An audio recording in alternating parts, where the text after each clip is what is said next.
doing, and he's never a detective, and he always saves the city, but it's usually the bad guy who gets all the best lines, the great screen time, shit like that. Yeah. But in this one, he wanted to get, back into his history and everything. And he came up with the story, and I'm not sure if he had read Year Two or had been aware of certain elements, but however it happened, it seemed like there was a lot that dovetailed into it. Mm-hmm. And also there's a character called the Reaper who's very similar. And I think as he worked on the story, he became aware of it and just said, well, it's definitely different enough. Yeah. And it's certainly, and Year Two is so obscure. It's not like, I can't believe you ripped off and didn't even do justice to Year Two. Yeah. Batman Year Two is a miniseries that they had done in Detective. Year One was a runaway fucking success. Sure. Yeah. So eventually they did a Year Two, but it wasn't Frank Miller. It was a different creative team altogether. I think so. Yeah, that's right. The names of which escape me right now, except that Mike Barr?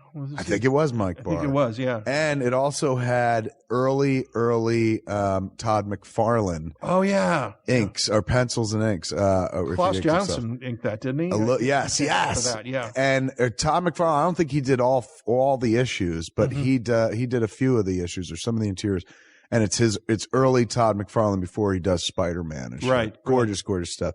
Primarily, it concerns a story of why Batman won't use a gun. I mean, we all know what happened to his parents, but there's a very striking cover to it where it's Batman standing there and like chest up, and you see him with a holster. And he's got a gun and it just looks so fucking weird because you're like, Batman doesn't wear a gun. And in that story, there's a Reaper character that's, kind of acting like a Batman, but taking people's lives. And that's about where there's the female love story aspect to it, or the Reaper's not who you think it is. That's about all it shares in coincidence with Mask of the Phantasm. Mask of the Phantasm stands apart from the rest of the Batman the Animated Series because he none of you guys went deeply into Rogues Gallery territory to tell the tale. Yes, the Joker will pop up about a half hour, 35 minutes into the movie, but he pops up as a service character.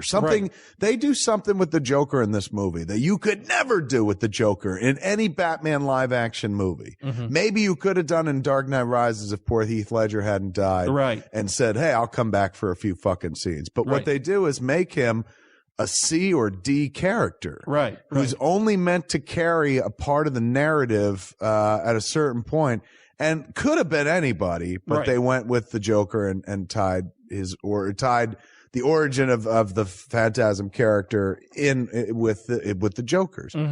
But it's you can't do that in a movie where you're like, hey man, we've cast Jack Nicholson as the Joker, right? He got top billing in 1989 Tim Burton Batman movie. But imagine if he'd come back in Batman Returns for like a few scenes just to be like, here, I brought this prisoner to you, Penguin, and that was it and shit. You'd be like, holy fuck. Yeah. They wouldn't do that. But in this flick, I mean, it's a larger role than that in this flick, but in this flick, he doesn't come in till later. And when he comes in, he's very much in service to the plot, not the star of the show. That being said, Mark Hamill's performance is so fucking Mark Hamill wonderful, that he owns the rest of the movie once the Joker gets into it. Yeah, you kind of wait for him to show up, and it's like in Disney's Jungle Book, the tiger doesn't show up till almost the end of the movie, but he's Shere Khan. Shere Khan, there's that shot of him stalking, a deer, and then he hears the Mowgli is nearby, and then suddenly the rest of the movie is his. It's the same thing, same kind of structure here. Once the gangster alerts Joker that he needs help with Batman, Joker says okay, and then he comes in to do what he does. Now, lots of flashback in this story, and what we're seeing right here is a young Bruce Wayne before he puts on the cowl, doing what he'll eventually do as Batman. The cop, one of the cops in that car, of course, was a young Harvey Bullock, who becomes friends with him. A character they didn't really pull into the movies that ever. No, there's one shot in The Dark Knight Rises where they're putting Selena Kyle into the general population of jail and describing or explaining, how you gonna put a woman in with these guys? Like the Dent Act says we could fucking put women and guys together, whatever. Yeah. The cop who's bringing her to her cell is a little larger and has Bullockish type things about him where I was like, holy shit, I wonder if that's Harvey Bullock. but he's never really been dealt with in the flicks that I could think of. In the first one, the dirty detective Eckert is sort of like Bullock-ish, but Bullock was always a good cop. Guy. He's a rough cop, but not a dirty cop. Yeah. Eckert was the one who's just like a flat out dirty cop, who's more like his mirror in the Chris Nolan Batman Begins was that one what's his name? Flask. Yeah, that's right. That. Yeah. Okay, so in the flashbacks, you'll notice. Look at young Bruce Wayne. We really had to fight for the flashbacks too. Really? Yeah, the studio didn't want them in it at all. They said it's too confusing. We hate flashbacks. We don't, the audience will be confused. They'll be totally lost. So like your audience is 3-year-olds and nitwits. You cannot, you cannot put a flashback in. Yeah. The flashback Bruce Wayne looks a little bit like what Bruce Wayne will look like when Tim does the redesign in season 3? Yeah, that's right. The first time you see him, that was when I was watching, I was struck by, oh my Lord. You look at Bruce Wayne as portrayed in current day in Mask of the Phantasm. Yeah. And he's got like something of a Ray Romano nose, and he's got that appearance that he'd had for the whole first season and stuff. But here you kind of like the barrel chest isn't quite as pronounced. He looks a little younger in the face. And this kind of looks more like what he'll look like later on. Later on, little leaner. Now the girl is Andrea Beaumont, the woman, if you will. She plays prominently in this story. She is the female love interest, and as we talked about, this is very much a love story. Voiced by Dana Delaney, yes, who would then go on to be Lois Lane. Yeah, right? That's right. We love Dana so much. She just took this role and was so perfect with it. And then when we were doing Superman, we thought, well, it was a one shot that she did and Andrea, but we probably never have used the character again. So let's have her back as Lois. And she did great. She's incredibly emotive. Yes, with her voice. You know what I'm saying? Like some people. Anyone could do animation. Some people have voices that are just perfect for it. But then there are some people whose voices are good for it, really good for it, but really know how to play it, man. She kind of has highs, lows, very rich texture of her voice. So I could see where's she's worked consistently. Aside from Lois, they've used her in other stuff, I think, as well. She could read a Chinese takeout menu and again, make it sing. Make you melt, Now the storyline here is that mobsters one by one are getting picked off, right? And has everything to do with the character we saw early on, the dude with the hand. Chucky Saw was the first guy who was killed, right? The guy with the what would you call scythe-like hand? Yeah. The Reaper, the Ghost of Christmas Yet to Come. What is fill in the rest of the blanks? What's the plot for the cats who are so busy listening to us they haven't bothered watching? And did I just see a Jewish grave in that? Yeah. Nice. Yeah. Equal opportunity. Mixed it up in there. Basically, the Phantasm is stalking criminals throughout Gotham City, hunting them down one by one and killing them. And Batman is getting the blame for a lot of the crimes because he's got a lot of the same MO. And as Batman investigates the killings, he becomes aware that there's a common thread between all these gangsters. And then the gangsters become aware that somebody from the old days is stalking them too. And that's what causes one of them, Sal Valestra, to go hunt down the Joker, because as we will find out later, before he was the Joker also had a connection to these guys. It's weird. I know that the Killing Joke is, kind of the accepted origin of the Joker, but at one point in there he says, if I have a past, I prefer it to be multiple choice or something like that. And when I started writing the character, I kind of deviated from that origin. I said that could be part of his personality. Nobody can say that he wasn't a failed comic or he had aspirations, but I've always sort of liked the idea that the Joker was kind of a guy, a nameless hood working for different gangs and kind of working up through the power structure in Gotham. And that he's never had a name. He's always been called a series of, nicknames like, hey, hey, Whiskers, hey, Matches, hey, Needle Nose, or, Smiley or Sunny or whatever his name happens to be.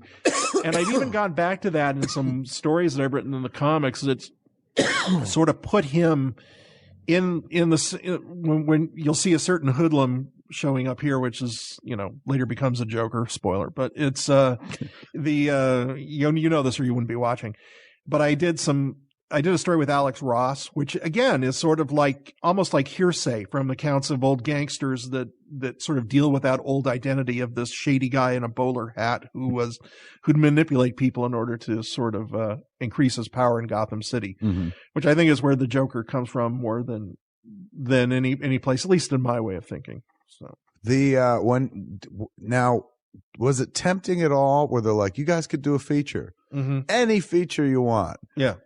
Naturally, I'd be like, we may never pass this way again. Yeah. Everything should go into this movie. You guys showed incredible restraint. Yeah. By actually telling a story that can stand alone and didn't really require experience in the Batman animated universe, technically. Right. Like, this is a standalone story that still works very well within the world of Batman the Animated Series, but it feels definitely like it was designed to stand apart by itself. Now, you could have done that with all the Rogues Gallery, but instead kind of this approach. Was there ever like consternation from up above, like more villains, less romance? In a world where they didn't want flashbacks, what did they want to replace it with? More fighting, more toys?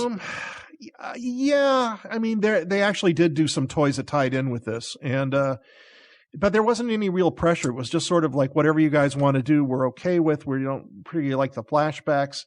Just having the Joker in it gave it enough of a freshness to, okay, we can come out with some merchandise based on that. The Phantasm also was a colorful It was a good villain. look to him. Yeah. So that's. And I remember I had that figure, and you pulled off. Spoilers. You pull off its hood and see the identity of the person underneath. And it was really hard to get Phantasm figures for a while because they were like a chase figure. It was like one per box or something. Yeah, because it's like, well, who the character is in the blister card isn't who, they thought there would be a lot of disappointed boys once they pull it up. Right. Like, what the hell? How'd he get those? And so there was, but there was restraint. Like, we looked at this and it's like, should Harley be in the story? No, it's not really a Harley. Harley changes the dynamics. The Joker is a lone gun in this. And if he's got her hanging around with him, that changes the dynamics of what the story has to be. Whereas in something like World's Finest, Luthor has a girl, Joker's got a girl, and you can play those angles a bit more. It's a bigger, wider, more colorful world. This is really a story that deals not so much with his parents, but the idea of losing people to criminals. And this is why he became Batman to begin with, is to revenge himself on street thugs and gangsters and everything. And the supervillains have sort of grown out of that later, And she's tied in this movie, she's tied into his decision to become Batman. Like I did a comic book series called The Widening Gyre in Batman, and it's very much in the vein of this. Very much in the vein of Englehart Rogers. I as much as I love stories about, Batman inner turmoil and Batman beating the fuck out of evil. The star-crossed nature of any Batman romantic relationship. Right. The fact that it's fucking doomed, because if he's happy, he's not going out every night and beating up fucking criminals. Right. If he's happy, he's no longer Batman. Right. Is that, to me, is probably the most interesting Batman story you could tell. It's tragic. It's Shakespearean almost. He can never have that thing that makes him normal, and he protects normalcy for all of us. Yeah. But he will never have it himself. That aspect of the flick is what fucking sang to me. I remember I saw it with Flanagan, Walter Flanagan from Comic Book Man. And this is long before his Comic Book Man. And he was just like, it's too mushy. So much love. Yeah. Where's the fucking Riddler? He was looking for some of that shit. Once again, we're into another flashback here, man. Telling the story of a young Bruce Wayne with Andrea Beaumont going to the Gotham World's Fair. Yeah, I love this, the whole World's Fair subplot. Like, that was to recall like the old World's Fair in 1939, and the idea that here they are, young and in love and looking toward the future and the future of Gotham, and how none of this stuff is going to come true. Everything that you see, you're just like, this would be amazing. And we know that it never comes to pass. Yeah, we see what it turns into later. And the final, the set piece is in the ruins of all this, which I think is really some great storytelling on Alan's part when he said the final battle will be in, the World's Fair. And I said, I can't wait to get to that. And, poor Alan Burnett. Doomed after this masterwork of his. We salute his memory. I miss him every day. If I remember correctly, too, there's at one point, like you see that we just saw Gotham miniaturized. Yeah. At one point, look,